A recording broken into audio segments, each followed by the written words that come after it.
Hello. Hey, guys, and welcome to another episode. Alexia, what are you doing? Nothing. Okay, because this is an audio medium, let me just explain to our listeners really quick what is happening.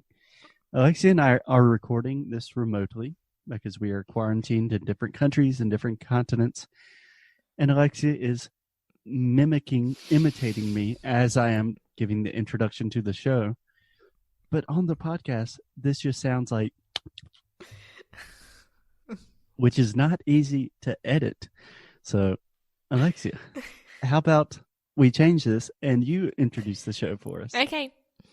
So, welcome, guys. Another episode of Inglês Nu E Cru Rádio is starting right now. We are really happy to have you listening to us, even though you're not taking a bus or not going to work and you are listening to us at home, as I expect. Sure. Yeah. Great. This is Inglês Nu E Cru Quarantine Edition. Yes. So first, Alexia, how are you doing? What are you doing? Just to explain our situation, I am in the U.S. I returned here for a family situation, and now I'm not able to leave. And Alexia is in Portugal, and she is in our relatively small apartment with her dad. And we are quarantined on different sides of the world trying to make this work. Yeah, so I gotta be honest, last week I was pretty down. I wasn't feeling as good as I was a week before. Yeah, but you know a good phrase that I don't think you know? In English, we say down in the dumps. Yeah, but this is so horrible when you think about what dumps are. What are dumps for you? For me, it's where you throw a body that you don't want anyone to recognize, like throwing in the dump, na lixeira, the big dump. Okay. Yes, a dump could be lixeira, but it does not necessarily mean that's where you're throwing dead bodies. And I think we will talk about this a little bit later in the show when Alexia is talking about the TV she has been watching recently. Down in the dumps is like cute. Like, how are you doing today? A little down in the dumps. Okay. It's not like I'm down in the dumps, like grabbing this decapitated arm. Yeah.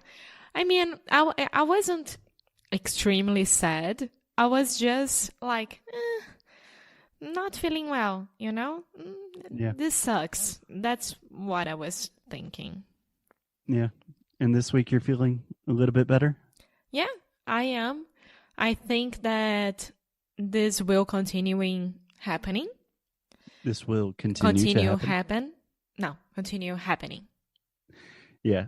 The easiest way to say this is this will continue to happen or this will continue happening. Yeah. So you have two options. This will continue.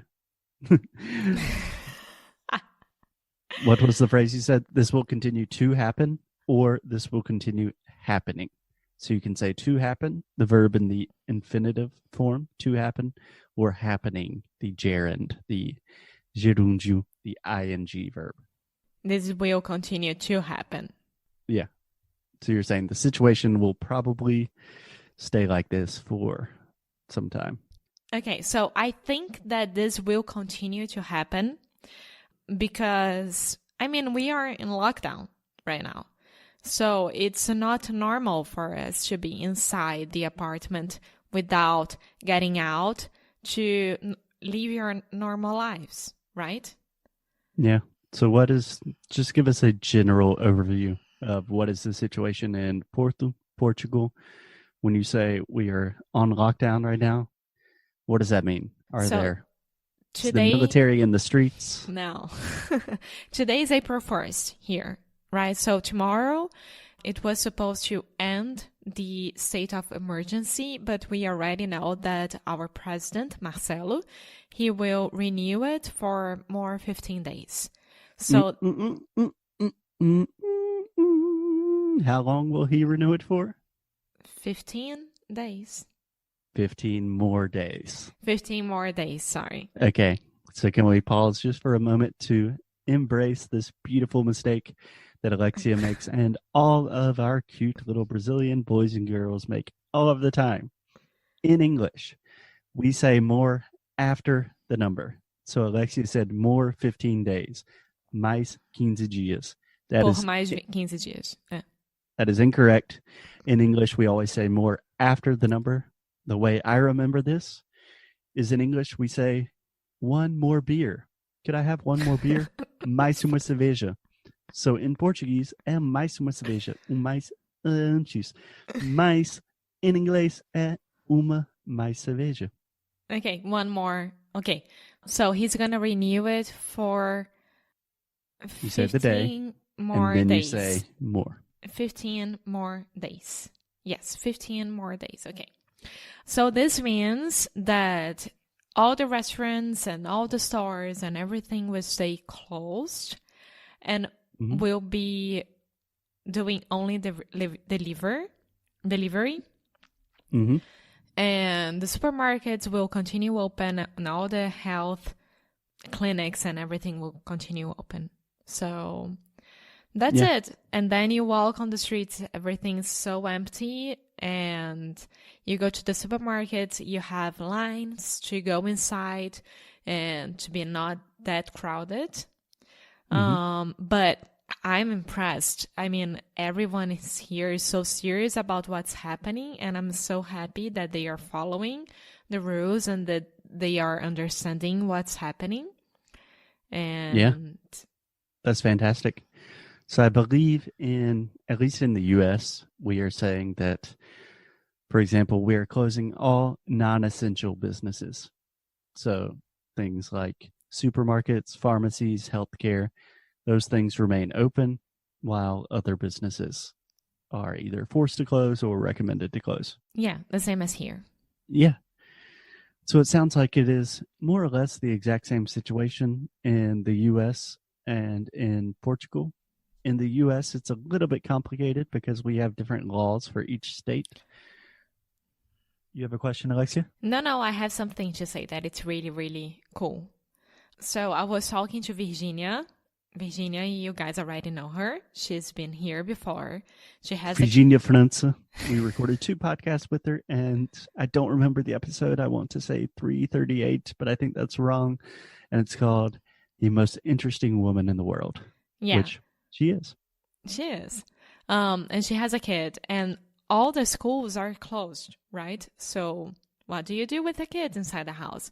So the schools have decided to give classes online. Also, they are offering psychology services for the kids.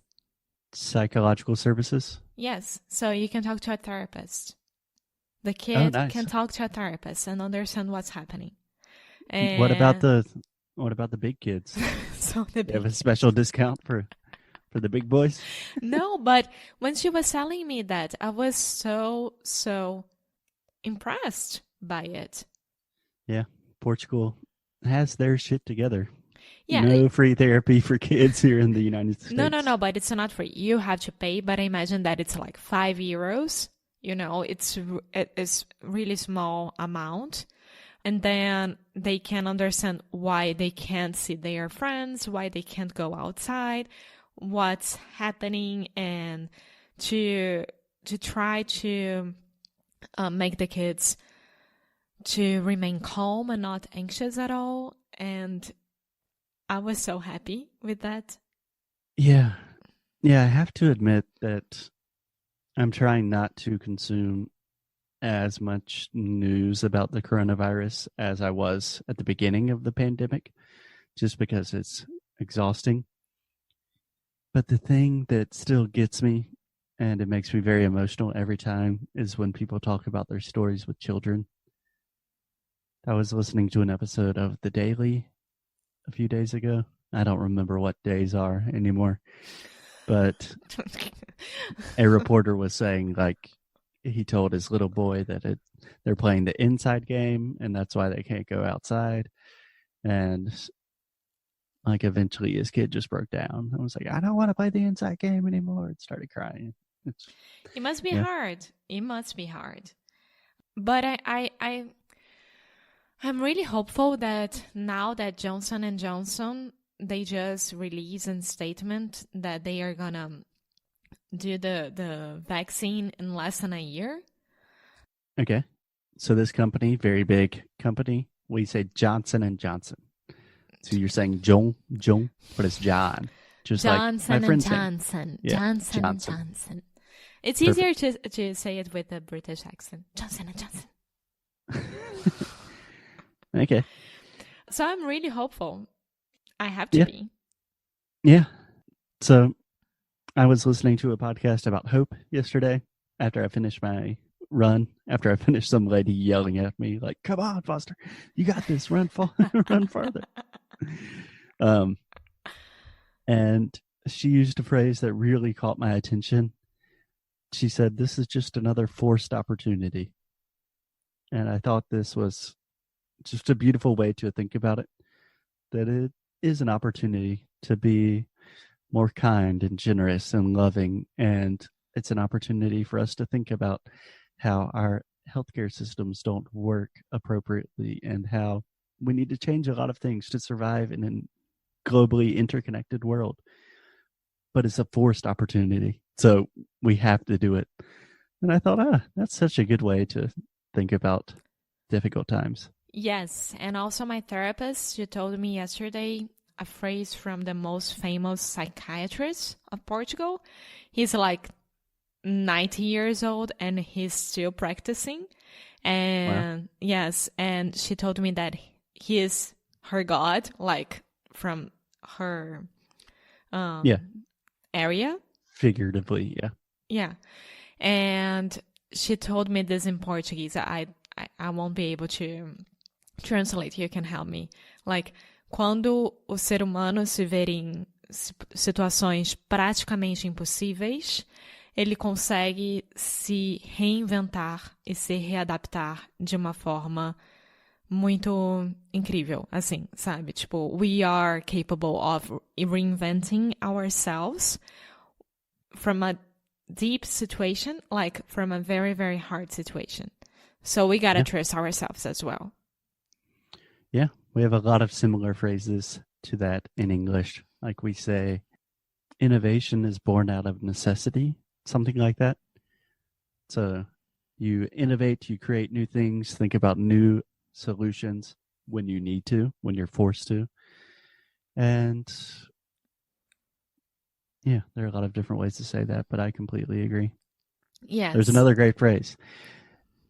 Everything is impossible until it is done, or something like that. I can't remember. Tá bom. Quoting Nelson Mandela here. Okay. And the last thing that I would like to say is that I would never, ever, ever in my life gonna step into a zoo or oceanario again. In aquarium, never. Because what we are doing right now is exactly what the animals in the zoo and the fish in the aquariums are doing for the rest of their lives. You have not watched The Tiger King yet? No. Okay. In the next episode, we will give you a lot of recommendations. I will be talking about The Tiger King, talking about zoos and tigers in South Carolina, and a lot of other weird stuff at the same time. But for now, Alexia, I have to go to a European Portuguese class online because Está bem. Está muito bem. Está muito bem. Because this is a forced opportunity for me to get back into the language game. Go ahead. So have fun with your Portuguese European class. And I'll continue eating my tangerine and working here. Okay. We will talk to you guys soon. As always, perhaps more than ever, keep up the good fight. And lose well. Stay safe, lose you guys. Lose well, my friends. Stay safe. We will talk to you guys soon. Bye.